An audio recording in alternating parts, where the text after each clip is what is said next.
నమస్తే, welcome to స్వతంత్ర news. నేను మాధురి. ముందుగా బులెటిన్ హెడ్లైన్స్. తెలంగాణలో 10th పరీక్షల షెడ్యూల్ విడుదల. మార్చి 18 నుంచి ఏప్రిల్ 2 వరకు పరీక్షల నిర్వహణ.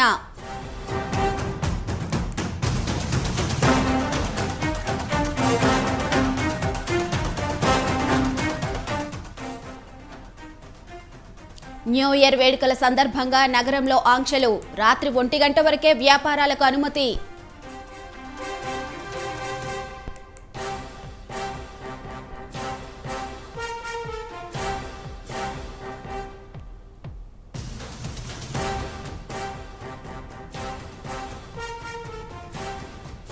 ఊసరవెల్లి రాజకీయాలకు కేర్ ఆఫ్ అడ్రస్ జగన్. కుప్పంలో రౌడీయిజం చేస్తున్నారన్న చంద్రబాబు.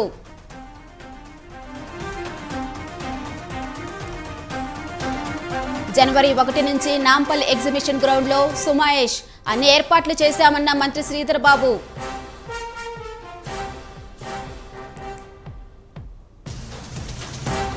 ప్రభుత్వం తీరుపై అనేక అనుమానాలు వస్తున్నాయి. బీఆర్ఎస్ ను ప్రజలు శిక్షించారన్న బీజేపీ లక్ష్మణ్.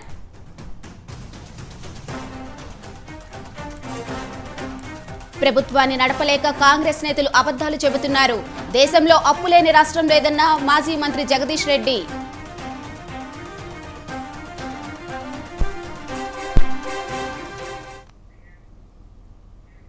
వైసీపీ నాయకులు ఆలయ భూములను కూడా కబ్జా చేస్తున్నారని టీడీపీ అధ్యక్షుడు చంద్రబాబు అన్నారు.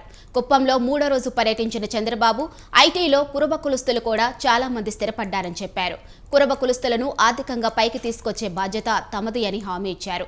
నాగరికతను గుర్తుపెట్టుకుని భవిష్యత్తు కోసం ముందుకెళ్లాలని తెలిపారు. గొర్రెల కాపరులు ప్రమాదవశాత్తు చనిపోతే 10 లక్షల బీమా ఇస్తామని చంద్రబాబు హామీ ఇచ్చారు. ఈ ప్రభుత్వం వచ్చి 5 ఏళ్లు అయిపోతా ఉంది. సినిమా కూడా అయిపోయింది. రేపు ఎల్లుండి ఇంటికి పోతున్నారు. ఇప్పుడు కూడా దాన్ని పూర్తి చేయాలనే ఆలోచన లేకపోతే ఇక్కడ కురబ సంఘం బిల్డింగ్ కట్టలేడు కానీ 3 రాజధానులు కడతారంటే మీరు నమ్మతారా అని మిమ్మల్ని అడుగుతున్నా. మాటలు కోటలు దాటుతున్నాయి, చేష్టలు మాత్రం గడపే దాటడంలా. ఇతను పెద్ద హీరోగా పెద్దిరెడ్డి ఎవరు అంటున్నాడు ఆ తమ్ముడు. ఇటే పోతా ఉంటాడు, ఈ దారిలోనే పోతా ఉంటాడు. ఇంకొక 3 కోట్ల రూపాయలు ఖర్చు పెట్టి బ్రహ్మాండంగా మీరు ఇది తయారు చేస్తే రేపు రాబోయే రోజుల్లో రాష్ట్రంలో ఉండే కురబ కులస్తులందరికీ నేను ఇచ్చే హామీ, మిమ్మల్ని రాజకీయంగా పైకి తీసుకొస్తా, ఆర్థికంగా పైకి తీసుకొస్తా, సామాజికంగా ఒక శక్తివంతమైన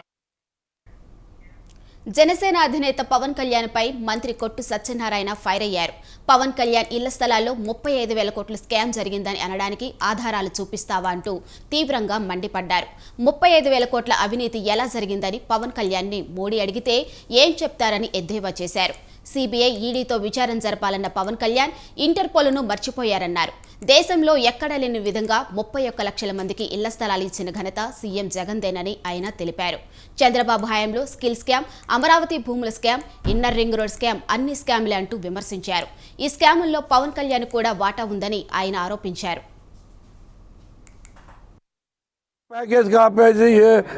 పెట్టిన డేట్కి రాకపోతే మర్నాడు పొద్దున్న ఏం మాట్లాడారో తెలుసుకుని ఓ వార్నింగ్ ఇచ్చేటప్పటికి సాయంత్రానికి చంద్రబాబు నాయుడు సంచులతో వచ్చి ప్యాకేజ్ చెప్పే కార్యక్రమంలో నిమగ్నమై ఉన్నావు. నువ్వు ఆ కార్యక్రమం చూడు. నీ పార్టీ గురించి, నీ పార్టీలో నిలబెట్టే అభ్యర్థులు గెలుస్తారో లేదన్న ఆలోచన నీకు లేదు. చంద్రబాబు నాయుడు ఊడిగం చేయడానికి నువ్వు సిద్ధమైపోయావు. నీ కార్యకర్తలను చంద్రబాబు నాయుడు ఊడిగం చేయను అని నాతలు పొమ్మంటున్నావు. కాపులు నాకు ఓట్లు వేయలేదు, కాపులు నాతలు పొమ్మంటున్నావు. మరి ఎవరిని కోట్లు వేశారు? ఎవరిని కోసం తిరుగుతున్నారు? ఇవాళ 35,000 కోట్లు అంటే ఏంటి? అయినా సింగిల్ చెక్ రాసి ఇచ్చేస్తే ఎవరైనా జేబులో పెట్టి పట్టుకుపోయి అనుకుంటాను. ఇల్లు స్కామ్ ఏంటి? వాళ్ళ చరిత్రలో లేని విధంగా 31 లక్షల మందికి ఇళ్ల స్థలాలు ట్రాన్స్పరెంట్గా శాచురేషన్ మోడ్లో నచ్చినోడికి ఇచ్చి నచ్చినోడికి పక్కనట్టే కాకుండా 35 లక్షలు దానికి ఆధారాలు చూపించు. అప్పుడు నీ తెలివితేట అంటే అసలు నువ్వు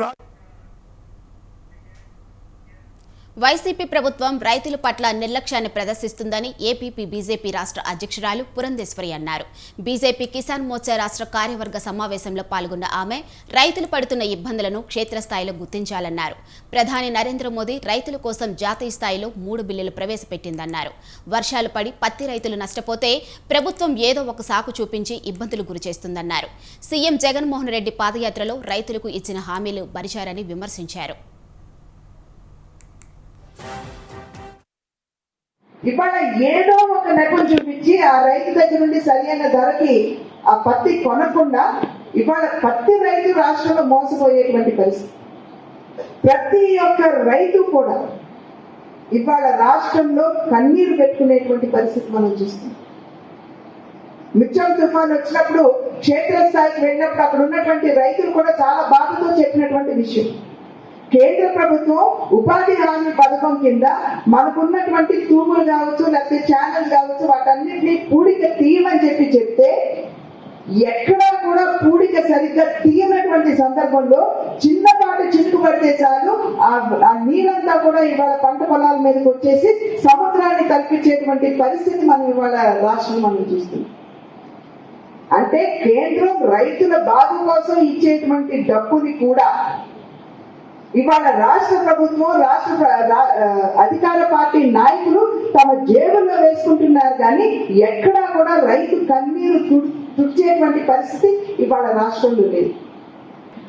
ఇవాళ ఏదో ఒక నెపం చూపించి ఆ రైతు దగ్గర నుండి సరైన ధరకి ఆ పత్తి కొనకుండా ఇవాళ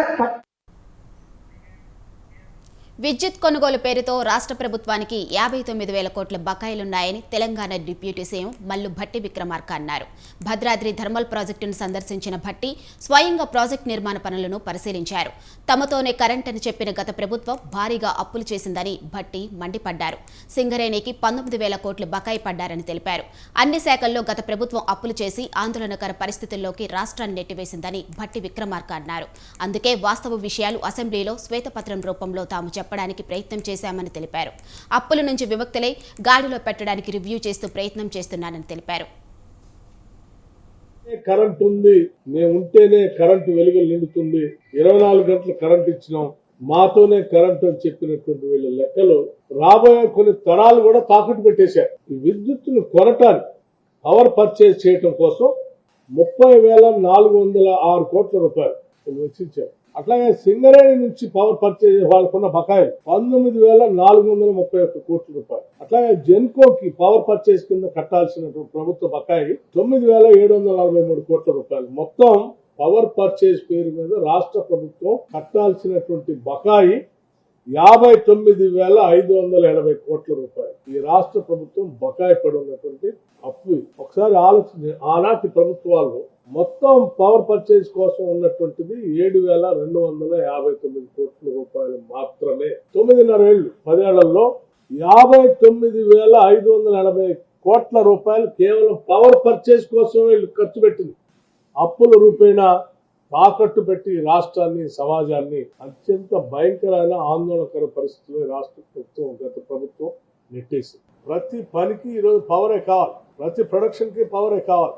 మనిషి మనుగడకి మొత్తం రోజువారి ఉదయం లేచింది రాత్రి పడుకునేంత మళ్ళీ నిద్రపోయినప్పుడు కూడా మనకు కావాల్సింది పవర్. అట్లా మనిషి జీవితంతో పెరవేసుకున్నటువంటి పవర్ సెక్టర్ ని పీకల్లో తప్పుల్లో ముంచేసి కోలుకోకుండా చేసినటువంటి గత ప్రభుత్వాన్ని ఏం చేయాలో కూడా అర్థం కావాలి. కానీ బాధ్యత కలిగినటువంటి ఈనాటి కాంగ్రెస్ ప్రభుత్వం తప్పనిసరిగా లోతుగా అధ్యయనం చేస్తూ ఆయా వ్యవస్థల్లో పనిచేస్తున్నటువంటి ఉద్యోగ వ్యవస్థలందరికీ కూడా ఒక పాజిటివ్ దృక్పథంతో ఈ ఉన్న సమస్యలన్నింటినీ కూడా అధిగమించి ముందుకు పోతూ ఈ సమాజానికి ఈ రాష్ట్రానికి కొన్ని లక్ష్యాల కోసం మనం ఈ రాష్ట్రాన్ని తెచ్చుకున్నాం. ఇక్కడ ఉన్నటువంటి సమాజానికి మంచి భవిష్యత్తు ఇవ్వడం కోసం ఈ రాష్ట్రాన్ని కోరి తెచ్చుకున్నాం. కాబట్టి ఆ లక్ష్యాలని చేరుకోవడం కోసం మనమందరం కలిసికట్టుగా ఉద్యోగ వ్యవస్థ అట్లాగే పౌర సమాజం అందరం కలిసి ఆ లక్ష్యాలను చేర్చుకోవడం కోసం అంకితం అవుతూ ఈ సమాజ అభివృద్ధి కోసం అంకితం అవుతూ ఈ తెచ్చినటువంటి కష్టాలు గత ప్రభుత్వం ఇచ్చినటువంటి ఇబ్బందులు అప్పుల్ని వీటన్నింటిని అధిగమిస్తూ ముందు పోవటం కోసం మనందరం ప్రయత్నం చేద్దామని చెప్పి ఈ సందర్భంగా మనవి చేస్తూ దేశంలో అప్పులేని రాష్ట్రం లేదని మాజీ మంత్రి జగదీష్ రెడ్డి అన్నారు. అప్పుల్లేని విద్యుత్ సంస్థలు కూడా లేవని గుర్తు చేశారు. రాజస్థాన్లో కూడా విద్యుత్ సంస్థలు 53,000 కోట్ల అప్పులో ఉన్నాయని చెప్పారు. ప్రభుత్వాన్ని నడపలేక కాంగ్రెస్ నేతలు అబద్ధాలు చెబుతున్నారని జగదీష్ రెడ్డి విమర్శించారు. అసలు ఒక మాట చెప్పాలంటే మీరు ఇయర్ కరెంట్కి అప్పు తెచ్చిండ్రు. 2014లో ఆనాటికి మీరు చేసిన అప్పు 22,000 కోట్లు, మీరు ఇచ్చిన కరెంటు 3 నుంచి 4 గంటలు. ఇవాళ ఎందుకు అప్పు మాట్లాడుతున్నారు? అసలు మీరు తెచ్చిన 22,000 కోట్ల అప్పు ఇప్పటి వరకు లెక్కేసుకుంటే 58,000 కోట్లు అయింది. 5,000 డబుల్ వేస్తే కూడా 22,000 44,000 అయింది. 44 ఇప్పుడు 88,000 అవుతుంది. ఎవరిని అడిగినా ఏ సాధారణమైన బ్యాంకర్ని అడిగినా చెప్తాడు, సాధారణమైన రైతుని అడిగినా చెప్తాడు. అప్పు వేసుకునే వాళ్ళు ఎవరు అడిగినా చెప్తారు. ఒక రైతు అప్పు వేసుకుంటున్నాడు, ఒక ఉద్యోగి ఇల్లు కట్టుకోవడానికి అప్పు వేసుకుంటున్నాడు. మామూలుగా రోజువారీ చిన్న చిన్న వ్యాపారాలు చేసుకునే వాళ్ళు కూడా పొద్దున అప్పు తెచ్చుకొని సాయంత్రం తీసుకుంటున్నారు. అది కూడా కేసీఆర్ అంటే కాళేశ్వరం చంద్రశేఖరరావు అని బీజేపీ రాజ్యసభ సభ్యుడు లక్ష్మణ్ ఆరోపించారు. మేడిగడ్డ బ్యారేజ్ పరిశీలనకు మంత్రులు గుంపులుగా వెళ్లారని, అఖిలపక్షాన్ని విస్మరించారని మండిపడ్డారు. మేడిగడ్డ బ్యారేజ్పై గతంలో సీబీఐ విచారణ చేయాలని సీఎం రేవంత్ రెడ్డి డిమాండ్ చేశారని గుర్తు చేశారు. ఇప్పుడు ఎందుకు సీబీఐ విచారణ ఎందుకు అడగడం లేదని ప్రశ్నించారు. బీఆర్ఎస్ను ప్రజలు శిక్షించారని, వాళ్లు తిన్న సొమ్ముని కక్కించవలసిన బాధ్యత కాంగ్రెస్ ప్రభుత్వానిదే అని లక్ష్మణ్ అన్నారు. అన్నారము మేడిగడ్డ బ్యారేజీలు సంబంధించిన పిల్లర్లు కూడడం ఏతుందో అది అవినీతికి తెరలేపింది. కుంగిన 7వ బ్లాక్ మరమ్మతు చేయడం కుదరదు. మొత్తం బ్లాక్ను పునాదుల నుంచి పునర్నిర్మించాలని కూడా సూచించడం జరిగింది. ఒకవేళ నిర్మాణం అంతా కూడా మొత్తంగా ఇదే విధంగా జరిగి ఉన్నట్టయితే ఇతర బ్లాకులు కూడా ఇది ప్రమాదం సంభవించే ఆస్కారం ఉందని, పూర్తిగా డిజైన్ నుంచి మొదలుకుంటే ప్లానింగ్, ఇంప్లిమెంటేషన్, ఎగ్జిక్యూషన్ అంతా కూడా ఏ రకంగా మసిబూసి మాడికాయ చేసే ప్రయత్నం చేశారు. ఇంత పెద్ద తప్పిదం జరిగితే డ్యామ్ సేఫ్టీ చట్టంలోని అనేక నిబంధనలను వారు ఉల్లంఘిస్తే ఆనాడు రేవంత్ రెడ్డి గారు పిసిసి అధ్యక్షుడిగా వెంటనే దీని మీద పూర్తి స్థాయి సిబిఐ విచారణ జరపాలని చెప్పి డిమాండ్ చేసిన వ్యక్తి. మొత్తం రాష్ట్ర సచివాలయంలో సీఎం రేవంత్ రెడ్డిని మర్యాదపూర్వకంగా సిపిఎం రాష్ట్ర కార్యదర్శి తమ్మినేని వీరభద్రం, పలువురు సిపిఎం నేతలు కలిశారు. 6 గ్యారంటీలను అమలు చేస్తున్నందుకు సంతోషమన్నారు. పోడు భూములకు పట్టాలు ఇవ్వాలని సీఎంను కోరినామన్నారు. వ్యవసాయ కార్మికులకు కనీస వేతనాల కోసం జీవో సవరణ చేయాలన్నారు. ప్రభుత్వ శాఖలో ఉద్యోగాల భర్తీ, జర్నలిస్టులకు సహాయం చేయాలని కోరామని తమ్మినేని వీరభద్రం తెలిపారు. ప్రధానంగా వారి దృష్టికి తీసుకొచ్చిన సమస్యలు ఒకటి, ఇప్పటి వరకు ప్రభుత్వం తీసుకున్నటువంటి సానుకూలమైన చర్యలకు సిపిఎం పార్టీ మద్దతు తెలిపింది. ఎన్నికలు ప్రకటించిన విధంగా 6 గ్యారంటీల్లో ఇప్పటికీ 2 అమలు జరగడానికి పూనుకోవడం, మిగతా వాటికి షెడ్యూల్ ప్రకటించడం అభినందించదగిన విషయం. ఇంకా రాష్ట్రంలో పెండింగ్లో ఉన్న కొన్ని ముఖ్యమైన సమస్యలు అదే రకమైన సానుకూల దృక్పథంతో పరిశీలించి పరిష్కరించాలని ముఖ్యమంత్రి గారికి విజ్ఞప్తి చేశాం. అందులో మొదటిది, చాలా కాలంగా సిపిఎం పార్టీ వివిధ గిరిజన సంఘాలు చాలా మిలిటెంట్ స్ట్రగుల్స్ చేస్తున్నటువంటి సమస్య పోడు భూముల సమస్య. యాక్చువల్లీ 13 లక్షల ఎకరాల్లో పోడు భూములు సాగు జరుగుతోంది. గత ప్రభుత్వం 11 లక్షల ఎకరాల్లో సాగు అవుతోంది. వాటన్నిటికీ పట్టాలు ఇస్తామని ప్రకటించారు. కానీ మా అన్ని పోరాటాల ఒత్తిడితో చివరికి ఆనాడు ఆ పోరాటాల్లో కాంగ్రెస్ పార్టీ కూడా పాల్గొన్నది. ముఖ్యమంత్రి గారు, ఈనాటి ముఖ్యమంత్రి గారు కూడా మాతో కలిసి ఆ స్ట్రగుల్స్ లో పాల్గొన్నవారే. ఆ విషయం ఆయన కూడా గుర్తు చేశారు. ఆ చివరిలో ఎన్నికల ముందు ఒక 3-4 లక్షల లోపు ఎకరాలకు మాత్రమే గత ప్రభుత్వం పట్టాలు ఇచ్చింది. ఇంకా చాలా బాగా మిగిలిపోయింది. వాటిని పరిష్కరించాలి వెంటనే అనేది ముఖ్యమైనది. దీన్ని సానుకూలంగా పరిశీలించడానికి ముఖ్యమంత్రి గారు వెంటనే అంగీకరించారు. మేము ప్రధానంగా వారి దృష్టికి తీసుకొచ్చిన సమస్య, తాను ఎన్నికల్లో పోటీ చేయట్లేదని గవర్నర్ తమిళిసై స్పష్టం చేశారు. తన రాజీనామాపై వస్తున్న వార్తలు అవాస్తవమన్నారు. అధిష్టానం ఏ బాధ్యత అప్పగిస్తే నిర్వహిస్తానని చెప్పారు. ఎప్పుడూ ప్రజలతోనే ఉంటానని, ప్రస్తుతం తెలంగాణ, పుదుచ్చేరి గవర్నర్గా ఉంటున్నానని తెలిపారు. తాను రానున్న పార్లమెంట్ ఎన్నికల్లో లోక్సభకు పోటీ చేస్తాననే ప్రచారం జరుగుతుందని, అది అవాస్తవమన్నారు. ఎంపీగా పోటీ చేస్తానని ఎవరికీ ఎలాంటి విజ్ఞప్తి చేయలేదన్నారు.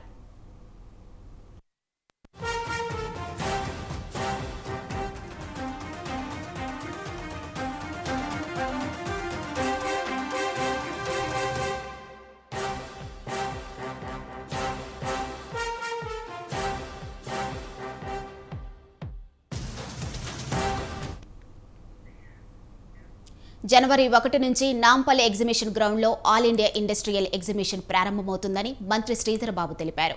15 రోజుల పాటు జరిగే నుమాయిష్ను సీఎం రేవంత్ రెడ్డి చేతుల మీదుగా ప్రారంభిస్తారని చెప్పారు. పారిశ్రామిక ప్రదర్శనకు ఏర్పాట్లు పూర్తి చేశామని తెలిపారు.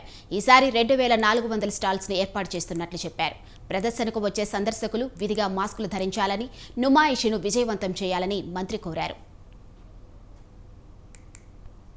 ఈ ఎగ్జిబిషన్ మరి 1వ తారీఖు నాడు గౌరవ మన తెలంగాణ రాష్ట్ర ముఖ్యమంత్రి రేవంత్ రెడ్డి గారు ఆధ్వర్యంలో ప్రారంభోత్సవం చేసుకోబోతా ఉన్నాం. ఈ తరుణంలో అనేక మంది ఇతర రాష్ట్రాలకు సంబంధించిన పారిశ్రామికవేత్తలు కానీ చిన్న మధ్యధర పెద్ద స్థాయి వాణిజ్యం వ్యాపారం చేసే అనేక మందికి ఈరోజు ఒక ప్లాట్ఫామ్గా ఇక్కడ మనం ఈ ఎగ్జిబిషన్ సొసైటీ వారికి ఒక ప్లాట్ఫామ్ని ఏర్పాటు చేస్తూ వాణిజ్యం వ్యాపారం చేసుకుంటాం అని ముందుకొస్తా ఉన్న అనేక మంది వారికి ఒక అవకాశం కల్పిస్తూ వారికి ఒక మార్కెట్ ప్లేస్ను కల్పిస్తూ ప్రోత్సాహం చేసే కార్యక్రమంలో ఈ 8 దశాబ్ద కాలం పాటు వారు నడిపిస్తూ ఉన్న వైనంతో పాటు ఈరోజు తెలంగాణ రాష్ట్రంలో అనేక మంది చిన్న తరహా మధ్య తరహా పెద్ద పారిశ్రామికవేత్తలతో పాటు చిన్న చిన్న వ్యాపారులు వారు స్టాల్స్ కావాలని పెద్ద డిమాండ్ ఉంటుంది సొసైటీలో. వారి ప్రోడక్ట్స్ను ఎంపిక చేసుకొని 45 రోజుల పాటు జరిగే ఈ ఎగ్జిబిషన్లో లక్షలాది మంది వచ్చి ఈ ఎగ్జిబిషన్లో పాల్గొంటూ ఎక్కడ కూడా ఇబ్బంది రాకుండా ఈ నుమాయిష్ని. కొత్త సంవత్సరంలో రేవంత్ రెడ్డి కేబినెట్ విస్తరణ ఉంటుందనే ప్రచారం జోరుగా సాగుతుంది. రేవంత్ పూర్తి రెడీ అయిందా? త్వరలోనే మిగతా మంత్రులను ప్రకటించనున్నారా? మంత్రులను ప్రకటించి వారితో ప్రత్యేకంగా పని చేయించుకోవాలని కాంగ్రెస్ భావిస్తుందా? పూర్తిస్థాయి కేబినెట్ విస్తరణకు ముహూర్తం ఫిక్స్ అయిందా? చూద్దాం.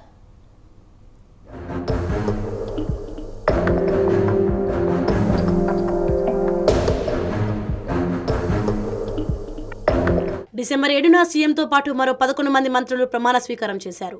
అసెంబ్లీ సమావేశాల సందర్భంగా 4 ఎమ్మెల్యేలకు విప్ బాధ్యతలు అప్పగిస్తూ సర్కారు ఉత్తర్వులు ఇచ్చింది.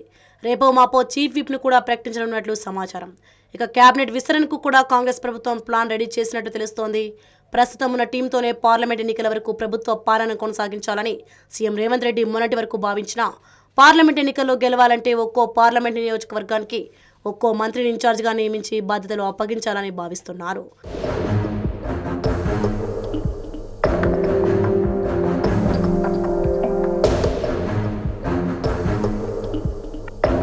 కొన్ని పార్లమెంట్ స్థానాలకు ఇప్పటికే ఇన్ఛార్జీలను ప్రకటించారు. చెవెళ్ల, మహబూబ్ నగర్ సెగ్మెంట్లకి ఇన్ఛార్జిగా సీఎం రేవంత్ రెడ్డిని ప్రకటించారు. ఇక పొంగులేటికి ఖమ్మం, ఉత్తమ్కి నల్లగొండ, పొన్నం ప్రభాకర్కి కరీంనగర్ బాధ్యతలు ఇచ్చారు. బట్టి విక్రమార్క ఆదిలాబాద్ ఇన్ఛార్జిగా ఉండాలని నిర్ణయం తీసుకున్నారు. ఈ నేపథ్యంలో కేబినెట్ను వెంటనే విస్తరించాలని కాంగ్రెస్ హైకమాండ్ భావిస్తోంది. ఇప్పటికే రేవంత్ తన టీంలోకి తీసుకున్న మంత్రుల జాబితా సిద్ధం చేసినట్లు తెలుస్తోంది.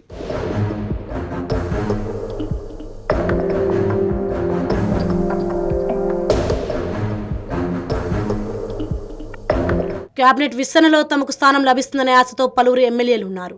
కులాల సమీకరణలో భాగంగా తమకు ఛాన్స్ వస్తుందని ఇప్పటికే కాంగ్రెస్ ఎమ్మెల్యేలు తమ అనుచరులు, సన్నిహితుల వద్ద చెప్తున్నట్లు తెలుస్తోంది. ఇంకా 6 మంత్రులను కాంగ్రెస్ ప్రభుత్వం తీసుకోవాలి. దీనిలో పార్టీకి సీనియర్లతో పాటు వారి విధేయుడిగా ఉన్న వాళ్ళకి ప్రాధాన్యత ఇవ్వనున్నట్లు తెలుస్తోంది. ఇక గ్రేటర్ పరిధిలో బలం పెంచుకోవడానికి అక్కడ ఓడిపోయిన వారిని లేదా పార్టీకి విధేయులుగా ఉన్న వారికి మంత్రి పదవులు దక్కే ఛాన్స్ ఉంది.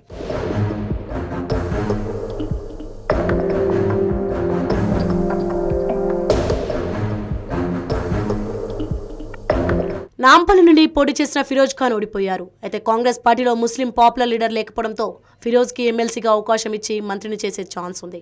ఇక కామారెడ్డి సీట్ని రేవంత్ కోసం త్యాగం చేసిన మాజీ మంత్రి షబ్బీర్ అలీకి మంత్రిగా అవకాశం దక్కవచ్చు. వీరిద్దరిలో ఒకరికి మంత్రి బెర్త్ కన్ఫామ్. ఇక మైనంపల్లి హనుమంతరావు కూడా మంత్రి పదవి కోసం ప్రయత్నం చేస్తున్నారు. అయితే మైనంపల్లి హనుమంతరావు మల్కాజ్గిరిని లోక్సభకి పోటీ చేస్తే బాగుంటుందని పార్టీ భావిస్తోంది.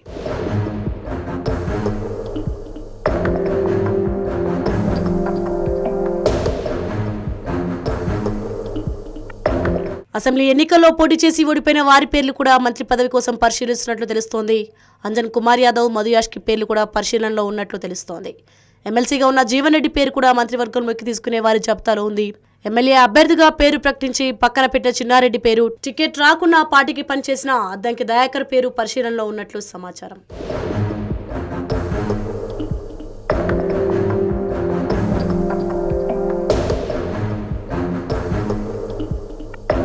సిట్టింగ్ ఎమ్మెల్యేలు సైతం మంత్రి పదవిపై గంపెడు ఆశలు పెట్టుకున్నారు. వివేక్ బ్రదర్స్లో ఒకరికి మంత్రి పదవి దక్కే ఛాన్స్ ఉంది. బోధన MLA Sudarshan Reddy, Yellareddy, MLA Madan Mohan Rao, Ibrahimpatnam MLA Malreddy Rangareddy పేర్లు సైతం మంత్రి పదవి కోసం గట్టిగా వినిపిస్తున్నాయి. ఖానాపూర్ ఎమ్మెల్యే వెడ్మా బొజ్జు ఇప్పటికీ ఇందిరమ్మ ఇంట్లోనే ఉంటున్నాడని, అలాంటి సామాన్యులకు కాంగ్రెస్ టికెట్ ఇచ్చిందని రేవంత్ పదే పదే చెప్తున్న నేపథ్యంలో అలాంటి వారికి మంత్రి పదవి ఇచ్చి ఒక్క ఎగ్జాంపుల్ సెట్ చేసే పనిలో కాంగ్రెస్ ఉన్నట్లు సమాచారం.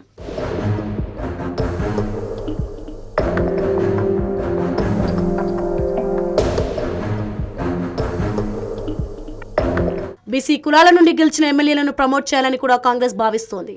కురుమ సామాజిక వర్గానికి చెందిన ఆలేరు ఎమ్మెల్యే బీర్లా ఎలయ్య, రజక సామాజిక వర్గానికి చెందిన షాద్ నగర్ ఎమ్మెల్యే వీర్లపల్లి శంకర్ల పేర్లు కూడా రేవంత్ పదే పదే ప్రస్తావిస్తున్న నేపథ్యంలో వారికి కూడా లక్ కలిసి వచ్చే ఛాన్స్ ఉంది.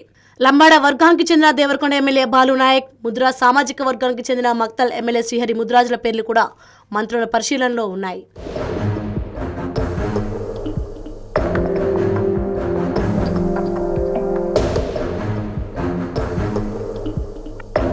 పార్లమెంట్ ఎన్నికల వరకు మంత్రివర్గ విస్తరణ వద్దు అనుకున్న కాంగ్రెస్ నాయకత్వం త్వరగా మంత్రులను ప్రకటించి వారికి పార్లమెంట్ సెగ్మెంట్ల ఇన్ఛార్జ్గా ప్రకటిస్తే లాభం ఉంటుందని భావిస్తోంది.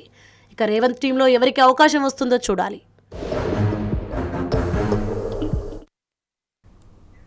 సచివాలయంలో ముఖ్యమంత్రి రేవంత్ రెడ్డిని మాజీ డీఎస్పీ నళిని మర్యాదపూర్వకంగా కలిశారు. తెలంగాణ సాధన కోసం తన ఉద్యోగాన్ని సైతం త్యాగం చేసిన నళినికి తిరిగి ఉద్యోగం ఇవ్వాలని ఇటీవల జరిగిన పోలీస్ శాఖ సమీక్షా సమావేశంలో సీఎం రేవంత్ రెడ్డి ఆదేశించారు. ఈ సందర్భంగా సీఎం రేవంత్ రెడ్డికి నళిని ప్రత్యేక ధన్యవాదాలు తెలిపారు. కూడా ఉంది. ఒకప్పుడు వారు యువకులుగా ఉన్నప్పుడు చేశారు కాబట్టి వారు సానుకూలంగా స్పందించి నేను అడిగింది చేస్తారని నేను భావిస్తున్నాను. సర్వీస్ మ్యాటర్స్ వారు చూస్తారు, సీఎం గారు చూస్తారు, తగిన న్యాయం చేస్తారు. ఎందుకంటే నాలాగా ఎవరు కూడా ఆఫీసర్స్ డిపార్ట్మెంట్లో అలా నాలా సఫర్ కాకూడదు కాబట్టి వారికి నేను నాకు గుర్తున్నంత మేరకు రాసిచ్చాను. ఉద్యోగం విషయం అయిపోయింది. నెక్స్ట్ ఉద్యోగము కాకుండా నేను ఆర్థిక సహాయం అడిగాను. ఆర్థిక సహాయము అందిన రోజున నేను మళ్ళీ మీ అందరికీ కూడా ఇన్ఫామ్ చేస్తాను. నేను తప్పకుండా నా శేష జీవితం లోపల ప్రజలందరికీ ఉపయోగపడే పనులే చేయడానికి నేను ఎంచుకున్నాను నా మార్గాన్ని. గతంలో కూడా నేను అంటే రెండో ఇన్నింగ్స్ చేసినప్పుడు ఏదైతే సఫర్ అయ్యానో బయటకు వచ్చిన తర్వాత నాకు బ్యూరోక్రసీ మీద నమ్మకం పోయింది కాబట్టి ఆ సేవా రంగం లోపల ఆరోగ్య కేంద్రం నడిపిస్తూ పతంజలి సంస్థతో అసోసియేట్ అయ్యాను. ఇప్పుడు ఆర్య సమాజ సంస్థతో అసోసియేట్ అవుతున్నాను. దేశభక్తి కూడా ఉంది. టాలీవుడ్ నటుడు నాగార్జున తెలంగాణ సీఎం రేవంత్ రెడ్డిని కలిశారు. ఇవాళ నాగార్జున ఆయన సతీమణి అమలతో కలిసి రేవంత్ రెడ్డి నివాసానికి వెళ్లారు. ముఖ్యమంత్రిని మర్యాదపూర్వకంగా కలిసి పుష్పగుచ్చాలు అందజేశారు.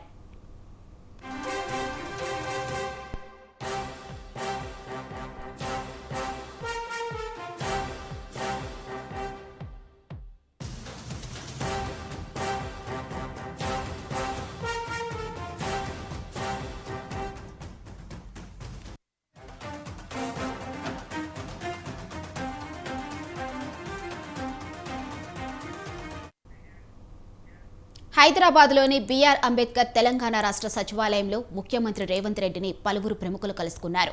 టీడీపీ ఎమ్మెల్యే బాలకృష్ణ తన చిన్న అల్లుడితో కలిసి వెళ్లి రేవంత్ రెడ్డిని కలిశారు. ఈ సందర్భంగా రేవంత్ రెడ్డికి బాలకృష్ణ శుభాకాంక్షలు తెలిపారు. బాలకృష్ణ వెంట బసవతారకం క్యాన్సర్ ఆసుపత్రి ట్రస్ట్ సభ్యులు కూడా ఉన్నారు. తరువాత ప్రముఖ బ్యాడ్మింటన్ క్రీడాకారిణి పీవీ సింధు తన తల్లిదండ్రులతో కలిసి సెక్రటరియట్కు వచ్చి రేవంత్ రెడ్డిని మర్యాదపూర్వకంగా కలిశారు. అనంతరం రేవంత్ రెడ్డితో పలు అంశాలపై బాలకృష్ణ మాట్లాడారు.